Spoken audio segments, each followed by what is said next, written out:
fancy intro music. Yeah! Woohoo! Well, hey there, StarTech Fleet Commanders. You caught me in the middle of going through my clicks. Yep, just like you, I've got to go through every day and bing bong, just constantly, repeatedly clicking 1,000 things.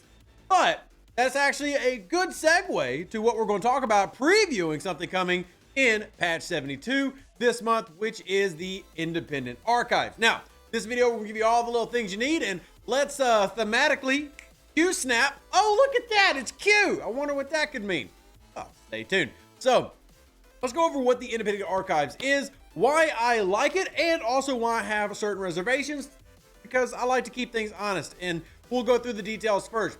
So, Commanders, the time has come for a significant evolution in your StarTech Fleet Command journey. With the upcoming Update 72, the Q Continuum Part 1, hey, there you go, didn't have to wait 30 seconds, and you got what I was going to go for. We're thrilled to unveil the Independent Archives. They're thrilled. I'm optimistic. All right, reduce grind and enhance your overall gameplay experience sounds like great talking points, but does it actually do that? Well, let's see. Simplifying your command experience. In StarTech Fleet Command, there are numerous ships to unlock, hostiles to defeat, yada yada. To alleviate some of that struggle, introducing this new building. Yes, it is a building. It'll be right next to your star charts and your shipyard in your base, as you can see right there. It has a plethora of neat buffs and stuff, as it talks about here, but the main thing is to help give you more efficiency. So shout out to James Bond, that video, part 2 of that interview coming soon. Help with time in game, allowing you to hopefully devote more time to other things, and making the game better in terms of new player experience. So the Independent Archives is a feature designed to provide significant quality of life improvements for all currently archive support ships. It aims to address the challenges players face when having to engage with too many ships at once, the excessive grind per ship, and the considerate time spent collecting daily bundles. Sounds great so far, right? So it does have several buffs, and many of you are probably going to be very curious about one of the buffs listed. What the heck is Chaos Tech? Well, we'll go over that in the patch notes to the following month, but you can see as it levels up, you're going to get slight bonuses that increase to a degree that we've kind of become, I'd say, accustomed to. But yeah. Well, let's keep going, because the goodies, and I think the juicy part of this is still yet to come. So we see the buffs, and I think the buffs are fine, but what most people are going to be interested in is what is actually the archive itself. So once the building is constructed, you gain access to the archives and unlock various archive tracks, which starts with the Botany Bay at level 18. Yes, this will be available to lower level players. This is not a Ops 40 plus piece of content, because as I said, we're hoping to help expedite the early part of the game. And this is what the archive looks like when you're, in terms of what it's going to look like when it's first come out. There are 5 ships that this applies to: the Botany Bay, the Vidar, the Talios, the Voyager, and then the Monavine, but more to come. So back to the notes themselves. All right, so you got to unlock your tracks. If you meet the requirements, you are going to complete certain milestones.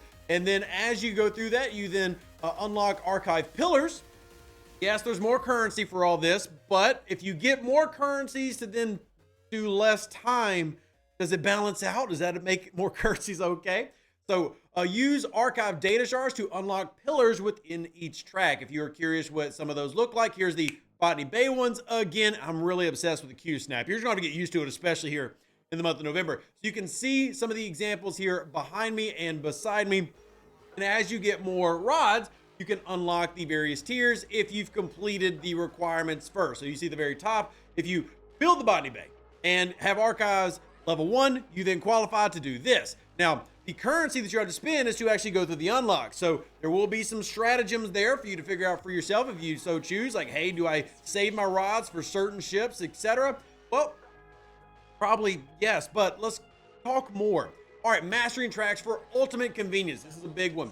Mastering a track, so that means going through all through the Botany Bay ones you just saw. So if you unlock all those pillars and then you master the ship, here's what happens. You will get a claim all button, one singular claim all button in the archives. If you've maxed out all the ships, that means that your claim all button in the archive will then pull all the stuff for that ship. Its refinery, its data points, etc. Just to use a visual example, because visual examples are good. Let's put this one up on the screen. Again, just using the Botany Bay as an example. This is doing the full pull that is pulling the Botany Bay. You're seeing getting hijacked Mayflower shards, officers, you're getting the independent credits, etc. Now, I don't know In terms of, is this giving you full pull worth of like a chest or a single pull? I don't have that answer. We'll see. That was an early concern I've had talking with some of the other content creators, but we'll see. You know, that honestly, the information could have been said and I've ignored it. Anyway, if you completed all the supported 5 tracks, all the rewards can be collected with a single click. And then here are the shipyards, or the ships currently supported. Again, Botany Bay, Vidar, Talios, Voyager, and Monavine. Each ship comes with its own set of buffs and efficiencies. And as you probably noted in the first picture that I showed of the Botany Bay, I'll put it back on the screen. But notice that not all the buffs are like Botany Bay specific. Like you have Botany Bay getting bonuses to data mining speed, but you're also getting mining speed bonuses, just straight mining speed. So you're going to have unique independent things that are not simply just locked behind the, okay, making the Botany Bay better. It's also designed to give you more efficiency for other things in the game as well, which again, I think is a net positive.